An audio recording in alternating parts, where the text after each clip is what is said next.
দুপুরবেলা কাটে ভাত করেছিলাম, ওই জন্য হাঁড়িটা পোড়া। আর এখানে ভাত বসিয়ে দিয়েছি, তেল গরম হচ্ছে। তোমাদের দাদা ভাই একটু মাংস নিয়ে এসছে, সেই মাংসটাই একটু তরকারি। শুভ সন্ধ্যা বন্ধুরা, তোমরা সবাই কেমন আছো? আশা করি তোমরা খুব ভালো আছো, আমরাও ভালো আছি। নতুন একটা ভিডিওতে তোমাদের সকলকে স্বাগত জানাচ্ছি। তো এখন ঘড়িতে প্রায় 8:30 নাগাদ বাজছে। আর হ্যাঁ, এখন তো অন্য সময় হলে মনে হতো এটা সন্ধ্যাবেলা, কিন্তু এখন চারিদিক দেখলে মনে হচ্ছে পুরো এটা রাত্রিবেলা। রাস্তাঘাটে কেউ নেই। তো একটু দূরের দিকে যে মেন রোডটা আছে সেখানেই যেটুকু গাড়ি চলাচল করছে। আর বাকি আমার বাড়ির সামনে যে ঢালাই রাস্তাটা, সেখানে বলতে গেলে মানুষজন হাঁটা চলাই করছে না। তবে তোমাদের দাদাভাই বাড়িতে নেই, ও বাজারের দিকে গেছে, ওই মাংস কিনে পাঠিয়ে দিয়েছে। বাইরে পড়ছে ঝমঝম করে বৃষ্টি, আর এখানে মাংসটা কষা হচ্ছে। তো এরকম গরম গরম মাংসের ঝোল ভাত খেতে কার ভালো লাগে, এই রকম ওয়েদারে অন্তত। তো এদিকে রান্না হয়ে গেছে, আমি ভাত নিয়ে নিয়েছি, তোমাদের দাদা ভাইকেও খেতে দিয়ে দিয়েছি। তো চলো আমরা খেয়ে নিই। বন্ধুরা, খাওয়া দাওয়া কমপ্লিট হয়ে গেছে, বিছানাটা ঝাড়বো, দিয়ে তারপর শুরু। তো তোমাদের সঙ্গে দেখা হচ্ছে কাজ সকালে। ঘড়ি বলতে আমাদের ঘরে একটাও নেই, যেটুকু টাইম দেখা হয় এই মোবাইলেতেই। তো সেই কারণে আমার মনে হলো যে একটা ঘড়ির অবশ্যই দরকার। তো ছেলেকে কালকে টাকা দিয়েছিলাম যে একটা ঘড়ি কিনে নিয়ে আসবি, ও ঘড়িটা নিয়ে এসে দিয়েছে। আমার তো বেশ পছন্দ হয়েছে, 200 টাকা দাম নিয়েছে। তো এই ঘড়িটা ওকে বলছি তুই দেয়ালে টাঙিয়ে দে। ঘর সংসারের প্রয়োজনীয় তো অনেক কিছুই জিনিসের দরকার আছে, কিন্তু সেই দিক থেকে বিচার করতে গেলে আমার ঘরে বিন্দুমাত্রও কোনো জিনিস নেই। যেটুকু প্রয়োজনীয় বা যেটুকু না নইলে নয়, সেটুকু জিনিস ছাড়া আমার ঘরে কিছুই নেই। সংসার এখন আমি সাজিয়ে উঠতে পারিনি।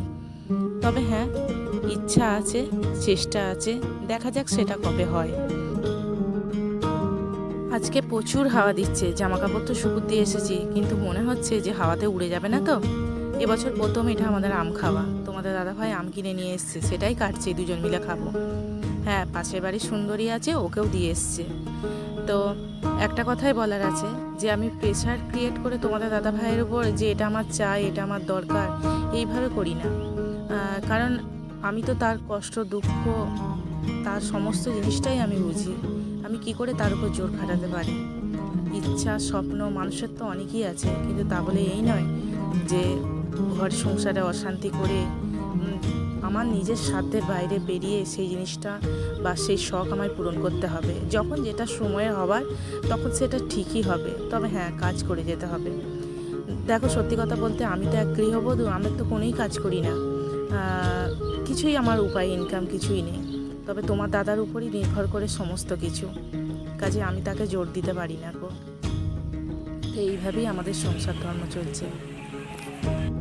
বাইরে যেহেতু প্রচুর পরিমাণে হাওয়া দিচ্ছে, তাই জানলাটা খুলে আজকে রান্নাটা করতে পারলাম না। তার প্রচুর হাওয়া দিচ্ছে বলেই গ্যাসেই ভাতটা করেছি, তবে জানলা দিয়ে। আর সোয়াবিনের ঝাল করেছিলাম। সোয়াবিনের ঝাল আবার তোমাদের দাদাভাইয়ের প্রচুর প্রিয় একটা রান্না। তো আজকে দুপুরবেলায় একটু রেস্ট বলতে যে ঘুমিয়েছি সেটা নয়, একটুখানি জাস্ট বিছানায় পিঠটা ঠেকিয়েছি। এবার তো 4টে বাজতেই চললো, চুলটা আঁচড়ে নিয়েছি। চুল আমার এখনও পর্যন্ত ভিজে। আসলে চুল গুটিয়ে রান্নাবান্না করেছি, তারপরে একটুখানি শুয়ে পড়েছিলাম, বসে থাকতে পারছিলাম না। তো চুলটা আঁচড়ে নিচ্ছি, কারণ ওরা এক্ষুনি পড়তে আসবে। এই কথা বলতে মাঝে মাঝে ভিজে হয়, চুল আঁচড়াতে একদম ভালো লাগে না।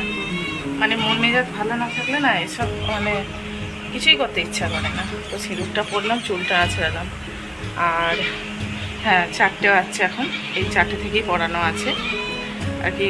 আগে তো সকালে পড়াচ্ছিলাম, তারপরে স্কুল খুলে গেছে, তো সেই কারণে আবার 4টে থেকে পড়ানো ধরেছি। তো আজকে একটু রেস্ট হয়নি। 3টের সময় খাওয়া দাওয়া সারলাম, তারপরে একটু শুলাম, দেখো 4টে বেজে গেল। চুল এখনও ভিজে আছে, ওই জন্য চুলটা আঁচড়ে একটু ছাড়বো, ওদেরকেও পড়ানো হয়ে যাবে। তো চলো ব্লগটা দেখতে থাকবো। চেনালেন ইংরেজি সংখ্যা। ভাত ছাড়া পড়ে চলে যাবার পর সন্ধে দিয়ে ছাদে এসেছি। ছাদে বেশ সুন্দর হাওয়া দিচ্ছে। রান্নাবান্নার চিন্তা নেই, ওবেলাকার রান্নাবান্না তো আছে। তো চলো, আজকের ব্লগটা এটুকুই। তোমরা সবাই ভালো থেকো, সুস্থ থেকো।